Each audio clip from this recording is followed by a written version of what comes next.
Ftit ġimgħa oħra u rġajt edawn sabiex inwaslilkom l-10 programm Vitalita imtella mill-Kunsill Malti għas-settur tal-volontarjat. Matul dan il-programm se nkomplu niltaqgħu ma' qdiet li huma mimlija b'diversi volontiera b'qalb tad-deheb li qed jagħmlu minn kollox biex ikomplu jtejbu il-livell ta' għejxin toħrajn u dejjem issibhom minn ta' quddiem biex jirsistu ħalli jiksbu aktar servizzi u fondi biex iwettqu l-proġetti tagħhom għal ġid tas-soċjetà. Fil-programm tal-lum se mmorru qalb il-ħidma li tkun għaddejja minn dawn l-qdiet biex nitgħallmu xi ħaġa interessanti li fil-futur qarib nistgħu insibuha utli. F'dan il-programm se nżuru għalqa li bħalissa qed tinbidel b'infrastruttura riċiklabbli minn ACT biex fiha jkunu jistgħu jitħawlu xejjex organiċi. Wara se mmorru l-imqabba u se nidħlu waqt il-lezzjonijiet tal-mużika tas-Soċjetà Mużikali Madonna tal-Ġilju biex nitgħallmu dwar kif jindaq il-klarinett u l-istorja ta' warah. U fl-aħħar se nżuru wieħed mill-uffiċini tal-BirdLife Malta biex naraw il-ħidma li qed issir fuq dawk l-asafar li bħalissa qed jieħdu il-kura meħtieġa. Illum il-ġurnata qed nisimgħu dwar l-importanza li wieħed jagħmel użu minn affarijiet riċiklabbli biex bekk inkunu qed ngħinu l-ambjent ta' madwarna u saħħitna. L-għaqda ACT ħadet dan l-eżempju biex tibni spazji b'linjam riċiklabbli u bekk tkun tista' tkabbar l-ħxejjex organiċi fihom.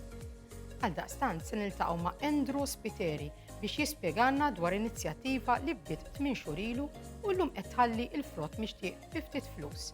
Kif ukoll se jkun qed jagħtina pariri kif aħna nistgħu nagħmlu hekk fuq il-bjut tad-djar tagħna. Barra minn hekk se niskopru affarijiet interessanti fosthom dwar il-benefiċċju tad-dut u l-qxur tal-bajt tat-tiġiġ għal ħxejjex tagħna. Insegwu dan l-ewwel servizz.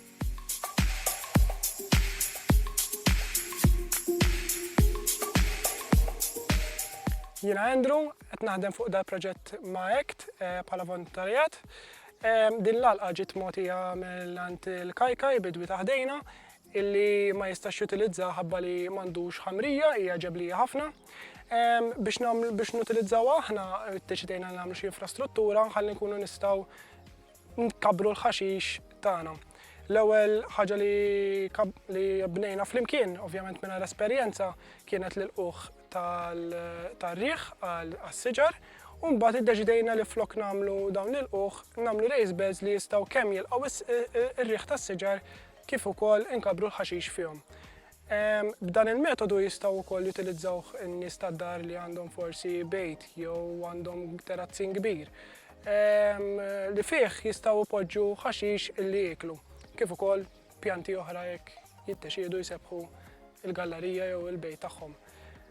Biex nagħmlu t-tisqija għamilna infrastruttura wkoll minn solar panel li ġiet mogħtija mingħand Marja u Marija li għandhom kumpanija ta' solar panels hawn Malta. Biha wkoll qed nutilizzaw pompa li qed nagħmlu t-tisqija tagħna meta ma nkunux hawnhekk ċertu ħin. Apparti dis-sistema wkoll ġieli użajna xi drippers li tad-dar jistgħu jużaw illi twaħħlilhom fl-ixkun tal-ilma u jissaqqew weħedhom. Dis-sistema użajnija wkoll, però solar panel sibnija ħafna iktar komda illi għamililna student Rodrik Buġejja li qed jistudja wkoll f'da settur. Allura kienet waslet għall-esperiment għalih ukoll. Apparti solar panel għandna wkoll xi compost bin illi qed nutilizzaw, għamilna l-worm compost bin illi huwa minn banju mormi u fl-aħħar ukoll għamilna dar żgħira għal tiġiġ ġodda li għandna. Ħadd minnha ma kien esperjenzat, kulħadd qed jitgħallem bl-iżbalji u dejjem nibqgħu nimprovjaw pass wara pass. Biex għamilna l-infrastruttura użajna kemm jista' jkun affarijiet illi riċiklajnihom bħal pellets minn kumpaniji li ovvjament kienu ħajintremew, xi kraten tal-ħalib li użajnihom flok pots, affarijiet oħra ta' wires u affarijiet żgħar li kollha erġajna użajnihom għax kienu għadhom tajbin. Dan ukoll jista' jsir minn tad-dar biex jagħmlu ċertu affarijiet faċli għal fuq il-bejt jew il-gallerija tagħhom. Studenti wkoll għamlu esperiment billi għamlulna xi kaxxi tan-naħal fejn għadhom ma ġewx utilizzati għax in-naħal għadna ma kenniex naħal, però dawn il-kaxxiet jintużaw biex kemm jista' jkun nattrattaw il-naħal u insetti oħra biex itakrulna il-ħxejjex tagħna u jkollna l-frott. Ir-raised beds ukoll tajbin biex inti titfa' xejjex li jmorru flimkien, għaw xi xejjex bħat tadam u l-basil illi dejjem issibhom flimkien għax imorru tajjeb ħafna. L-infrastruttura li bnejna wkoll bħal raised beds qed nippruvaw nimmassimizzaw l-ispazju minnhom biex ikollna xejjex differenti u flimkien illi qed ibiedu l-mart u l-insetti kif ukoll jgħinu xulxin fin-nutrijenti. Affarijiet li għamilna flimkien u sejrin tajbin huma bħal ħabaq u tadam, il-legumi, l-qamħarrun u l-qara, dawn huma kollha li jagħtu n-nutrijenti xulxin, jagħmlu n-nutrijenti fil-ħamrija u jattrattaw l-insetti tajbin. Għal min ikun interessat informazzjoni hemm, nies li jkunu rridu jgħinu hemm bħal bdiewa li tuk l-informazzjoni, saqsi l-organizzazzjonijiet. Aħna sibna ħafna għajnuna mill-bidwi ta' ħdejna mant il-kajkaj fejn bdilna informazzjoni fuq xi pestiċidi organiki li nistgħu nużaw li nistgħu nagħmlu. Affarijiet oħra bħal xhur tal-bajt użajnihom biex inżidu l-kalsjum fit-tadam u s'issa qed taħdem fejn it-tadam ma baqax jiswit mill-qiegħ. Dit-taħlita tal-xhur tal-bajt li tista' tagħmel inti għamilniha bil-bajt li ħadna mill-guva stess, wara li kilna l-bajt żammejna xhur tfajnihom daqsxejn fil-forn biex jinkaljaw, kissinihom bħala trapp u għamilna ġiex maref ma' ġiex litri u saqqejna bihom. B'hekk żidna l-kalsjum fil-ħamrija għat-tadam. Inħeġġiġkom biex fl-aħħar jekk għandkom xi interess li qiegħed hemmhekk u hemm xi organizzazzjonijiet volontarjati li qed jagħmlu dak li intom jinteressakom, tiddejqux tikkuntattjawhom u tmorru magħhom. Aħna darba biss ġejna hekk u ħadna l-interess, ġejna darbtejn u minn hemmhekk qed nagħmlu proġett għalina u għall-komunità biex jitalmu minnha. One of these days, you could help me challenge my obstacles. Or show me a brighter day. You could help me be healthy. Teach me how to love and appreciate my culture. Join me, and we will play together and grow strong. So we can run the distances, feel the breeze. Share your knowledge with me as I still want to learn, because the day may come when you could save my life. Volunteering is the best feeling in the world. Share your talents through volunteering and make this world a better place.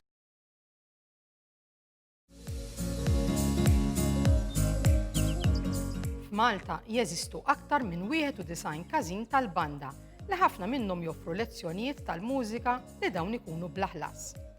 Illum se mmorru l-imqabba biex inżuru sede tas-Soċjetà Mużikali Madonna tal-Ġilju fejn se niltaqgħu ma' Edwin Paċ u se jispjegalna dwar wieħed mill-ħafna strumenti li din is-soċjetà qed toffri t-tagħlim tiegħu, il-klarinett. Il-klarinett huwa strument relattivament ġdid fost l-istrumenti tal-injam u jingħad li kien maħluq minn Johann Christoph Denner fil-bidu tas-seklu 18. Il-klarinett jipproduċi l-ħoss permezz ta' qasba waħda imwaħla mal-biċċa tal-ħalq. Illum se niskopru minn xi magħmul il-klarinett, iż-żmien li jieħu biex titgħallmu u fl-aħħar mill-aħħar il-ħoss li jagħmel fejn se nisimgħu silta bil-klarinett minn Isabel Karwana u Maja Mikallef.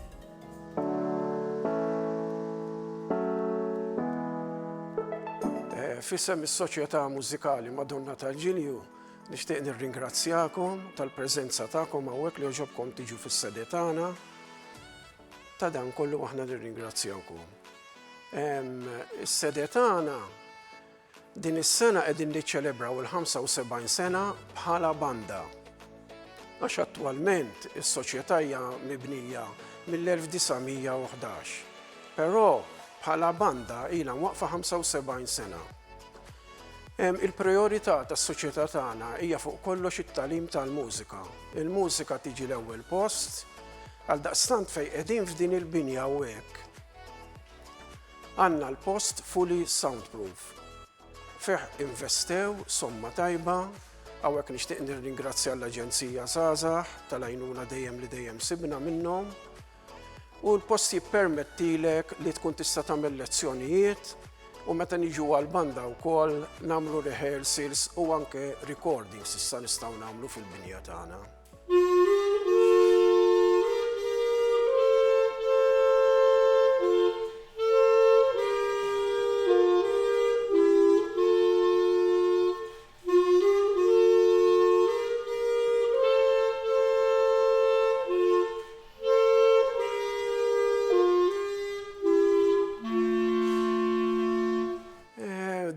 l-istrumenti l-klarinetti aħna nieħdu interess li nagħmlu dejjem strumenti li jagħtu tonka lill-banda. Jiġifieri f'moħħna dejjem ikollna bħala tagħlim li nagħmlu strumenti varji. Waqt it-tagħlim aħna nżommu regola biex kemm jista' jkun it-tfal mill-pediment jitilgħu sodi. Jiġifieri waqt it-tagħlim aħna nibdew l-ewwel ħaġa nagħmlu long notes, noti twal, wara n-noti twal imorru għall-scales. Nagħmlu scales major, minor, harmonic, melodic, nagħmlu arpeggios, nagħmlu anke running scales. Mbagħad wara running scales immorru għal-lezzjoni propja li jkunu studjaw. Wara il-lezzjoni li jkunu studjaw nagħmlu sight reading, biċċa sight reading biex it-tfal u studenti, għax mhux tfal biss għandna anke persuni ta' ċertu età li aħna ninkoraġġixxu li jibqgħu jiġu jitgħallmu.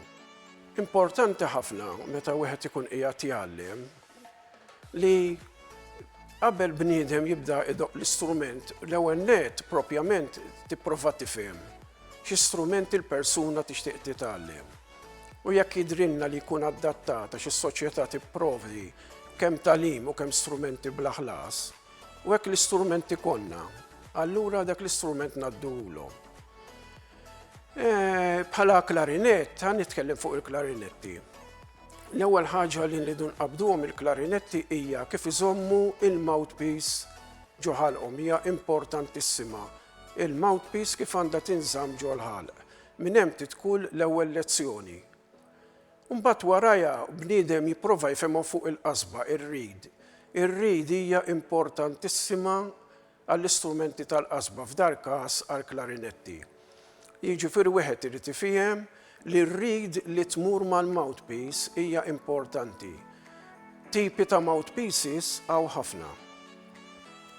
Però fil-bidu ovvjament it-tfal normali l-istudent ikollu l-mouthpiece li tiġi mal-istrument. Iktar il-qudiem aħna mbagħad għandna l-użanza li intuhom il-parir biex iġibu mouthpiece iktar professjonali. Allura dik tgħin fit-ton tal-istrument, tgħin immens fl-intunazzjoni u f'ħafna affarijiet oħra li għandu x'jaqsam ma' dan l-istrument. Il-klarinett huwa strument importantissimu fil-banda, normali ikollna numru sostanzjali ta' klarinetti, għax ikun il-primi, ikollok is-sekondi, allura trid numru sostanzjali minn dan l-istrument. Ix-xewqa tagħna, is-soċjetà investit immens fuq il-biċċa xogħol tal-banda, fuq it-tagħlim speċjalment. Jiena responsabbli mit-tagħlim fis-soċjetà u nħeġġeġ lill-imqabbin kollha, anke barra mill-imqabba għandna nies li qed jattendu għal-lezzjonijiet li hija xi ħaġa inkoraġġanti immens. Għalhekk inħeġġixkom kull qed jisma' dan il-programm biex tattendu għax hija xi ħaġa kulturali li tista' ukoll tagħtik il-quddiem frott. Jiġifieri inti l-quddiem persuna tista' taħdem bl-istrument għandek il-banda tal-Forzi Armati, għandek il-banda tal-Pulizija, l-Orkestra tal-Manwel, daw kollha jużaw strumenti milli nitgħallmu hawn fil-banda. Għalhekk importanti li narawkom tattendu speċjalment ovvjament fis-soċjetà tagħna Madonna tal-Ġilju tal-Imqabba. Trid issir volunteer? Il-Kunsill Malti għas-settur tal-volontarjat nieda skema fejn individwi jistgħu jirreġistraw magħna u jipparteċipaw b'mod volontarju f'bosta inizjattivi u attivitajiet. Dawn l-attivitajiet ivarjaw minn dawk organizzati fuq livell nazzjonali minn għaqdiet volontarji għal oħrajn speċifiki.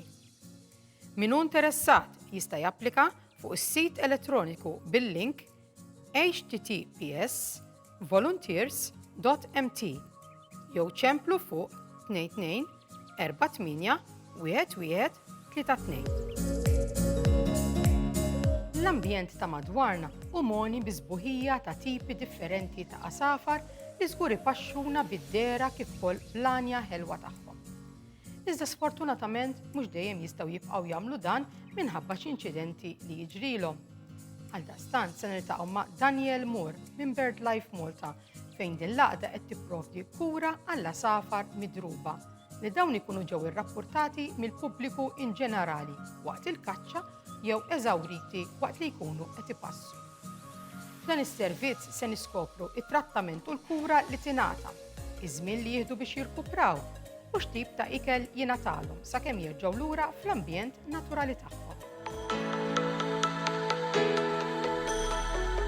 So my name's Danielle. I have been a volunteer here at BirdLife since February this year. So my main roles here are mainly to look after injured birds, which we pick up from members of the public or from the police, which will drop it at the vets. My other roles also involve a lot of work with wildlife crime. So we do a lot of field work, going out looking for illegal activity and recording it if we can, and if we get enough evidence we'll get in contact with the police and they will intervene and hopefully catch the people doing the illegal activities, which can involve trapping of wild birds and also hunting of wild birds, especially during migration seasons, which are spring and autumn, where raptors are particularly targeted, as this is along their main migration route from Africa to Europe.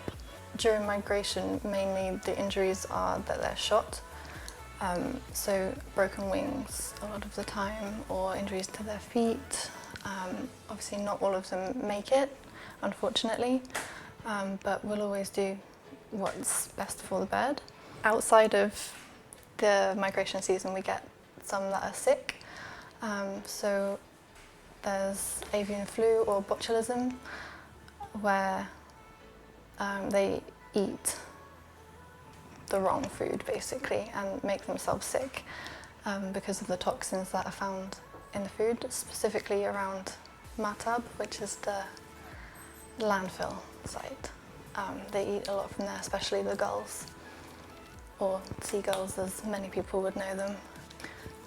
Time-wise, it depends on the injury. We can have birds for months depending on how badly they are, especially if they have to regrow feathers. It can take quite a while, and you have to release them at the right time of year, especially if they're a migrating species. So, like falcons, we've had come through that have had to have their feathers that are broken removed so that they can regrow in the right condition to be able to fly again. So they can only be released either in spring or in autumn, because that's when they are migrating through Malta. Other than that, some only take a few days, some maybe a week. It just depends on whether they're sick or injured and their weight. They have to be at the right weight to be able to be released. And all the birds that we get through rehabilitation are always ringed, so that when they're released they can be sort of tracked. So if they're found in other locations, they will know that it had been through Malta and that we were the ones that ringed it and its history, which is very helpful for scientific research. Most birds can eat on their own, so you just provide them with the food and they'll take their own time and eat it themselves. Some you do have to physically feed them, because some species won't naturally just eat from a bowl. Like swifts, for example, we have to hand feed them, because in the wild they would be flying all the time and catching their prey, whereas if you're rehabilitating one, you don't have that sort of environment, so you have to physically put the food in their mouth for them to want to eat. My experience with BirdLife has been very varied and eye-opening to the situation here in Malta, especially with hunting. I would definitely recommend it to anyone who is interested in conservation, particularly of birds. You get a lot of hands-on experience in lots of different areas, whether that's handling the birds or being out in the field, trying to collect evidence against hunters doing illegal activities. But overall, it's a very good experience and you meet a lot of great people. And it's like one big family, so it's a very nice environment to work in. We have a Facebook page and a website which you can find all the details if you would like to come and work here or volunteer with us. There's new projects going all the time and new volunteers are needed every year for various different positions, so it's definitely a great opportunity and I would recommend anyone to apply.